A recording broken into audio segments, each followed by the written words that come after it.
નમસ્કાર મિત્રો, સ્વાગત છે તમારું અમારી YouTube channel Gujarat jobs and ન્યૂઝમાં। તો મિત્રો, રેશન કાર્ડ નવી અપડેટ સામે આવી રહી છે। જો હજુ સુધી તમે કેવાયસી કર્યું નથી તો તમારું રાશન બંધ થઈ શકે છે।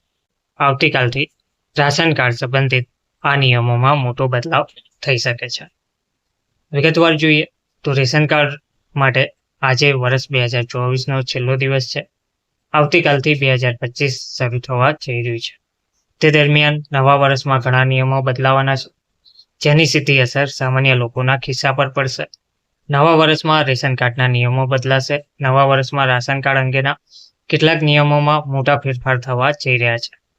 ભારત સરકાર રાષ્ટ્રીય ખાદ્ય સુરક્ષા અધિનિયમ NFSA હેઠળ દેશના કરોડો લોકોને મફત અને સસ્તા રાશનની સુવિધા પૂરી પાડે છે।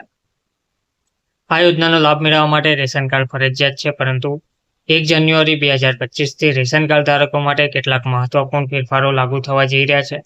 આ ફેરફારોની સીધી અસર તે લોકો પર પડશે જેમણે હજુ સુધી કેવાયસી પ્રક્રિયા પૂર્ણ કરી નથી। કેવાયસી કેમ મહત્વનું છે રેશન કાર્ડ માટે? તો સરકારે રેશન કાર્ડ ધારકોની ઓળખ ચકાસવા માટે કેવાયસી ફરજિયાત બનાવી છે। આનાથી નકલી રેશન કાર્ડ અને છેતરપિંડી રોકવામાં મદદ મળશે।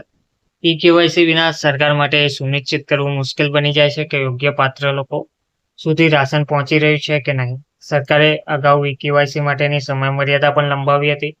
હવે તેને 31 ડિસેમ્બર 2024 સુધીનો સમય આપવામાં આવ્યો છે। જો રેશન કાર્ડ ધારકો આ તારીખ સુધીમાં કેવાયસી પ્રક્રિયા પૂર્ણ નહીં કરે તો તેમના રેશન કાર્ડ 1 જાન્યુઆરી 2025થી રદ કરવામાં પણ આવી શકે છે। કેવાયસી કેવી રીતે કરાવવું? તો કેવાયસી પ્રક્રિયા ખૂબ જ સરળ છે। રેશન ડેપો પર જવાનું રહેશે। તમારા આધાર કાર્ડ સાથે રેશન ડેપો પર જવાનું। અહીં તમારે POS મશીન પર તમારી ફિંગરપ્રિન્ટ રજીસ્ટર કરીને પ્રક્રિયા પૂર્ણ કરવાની રહેશે। મોબાઈલ દ્વારા તમે તમારા મોબાઈલ ફોનથી પણ કેવાયસી પ્રક્રિયા પૂર્ણ કરી શકો છો।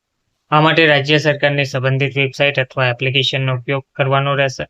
સરકાર એ સુનિશ્ચિત કરવા માંગે છે કે રાશન ફક્ત તે જ લોકો સુધી પહોંચે જે તેના હકદાર છે। કેવાયસી દ્વારા આ પ્રક્રિયા પારદર્શક અને સચોટ બનશે। જેઓ સમયસર કેવાયસી પ્રક્રિયા પૂર્ણ કરે છે તેમને ભવિષ્યમાં પણ રાશનની સુવિધા મળતી રહેશે। તે જ સમયે બેદરકારી દાખવનારાઓને 1 જાન્યુઆરી 2025 પછી આ સુવિધાથી વંચિત રહેવું પણ પડી શકે છે। ધન્યવાદ।